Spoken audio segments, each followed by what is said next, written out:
சிம்மராசி அன்பர்களே, உங்களுக்கு இந்த 2025ஆம் ஆண்டு சனி பயிற்சி அப்படின்றது அஷ்டம சனி தொடக்கம். உங்களுக்கு அஷ்டம சனி தொடக்கத்தில் குடும்பத்தில் சிறு சிறு சஞ்சலங்கள்,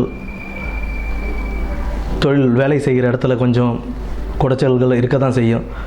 அது எல்லாத்தையும் தாண்டி வரணும் அப்படின்னா நீங்கள் வந்துட்டு கொஞ்சம் பொறுமையாகவும் நிதானமாகவும் கடைப்பிடிச்சிட்டு இருந்தீங்க அப்படின்னா விட்டு கொடுத்து போகிறது ரொம்ப நல்லது. குடும்பத்தில் தொழிலையும் பொறுமையை கடைப்பிடிச்சி சண்டை சச்சரவுகள் இல்லாமல் இருக்கிறதும் ரொம்ப நல்லதாக இருக்கும்.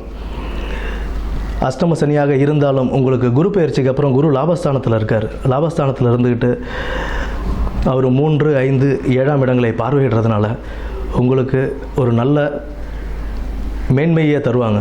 சனியும் சரி தொழிலும் சரி. ஏன்னா சனி குரு பகவானுடைய வீட்டில் தான் சனி இருக்கார். கெடுதல் அதிகம் செய்ய மாட்டார். இருந்தாலும் நம்ம ஒரு சில விஷயங்களில் ரொம்ப கவனமாக இருந்துக்கணும். தொழில் தொடங்கும் இடத்துலையும் தொழில் செய்யும் இடத்துலையும் புதிய தொழில்கள் தொடங்கிறதுல கொஞ்சம் பொறுமையாக நிதானமாக செயல்பட்டு தொடங்கணும். அப்புறம் வந்துட்டு யாருக்காவது ஷூரிட்டி கொடுக்கறது, இந்த மாதிரி விஷயங்களில் நம்ம ரொம்ப யோசித்து செயல்படணும். ஷூரிட்டி கையெழுத்துலாம் இப்போ உள்ள சுச்சுவேஷனுக்கு போட்டக்கூடாது. அண்டு கடன் வாங்குவது திருப்பி செலுத்துகிற மாதிரி இருக்கணும். நம்ம திருப்பி செலுத்துகிற மாதிரி கடன் வாங்கினா அதனுடைய விஷயம் வேறு. பட் அஷ்டம சனியில் கடன் வாங்குறதுன்றது அது உங்களுக்கு கடனை பெருக்கி விடுமே தவிர அது அடைக்கிறதுக்கு உண்டான வழிகளை ரொம்ப கவனமாக செயல்பட்டு நம்ம செய்ய வேண்டிய சுச்சுவேஷனில் கொண்டு வந்து விட்டுடும்.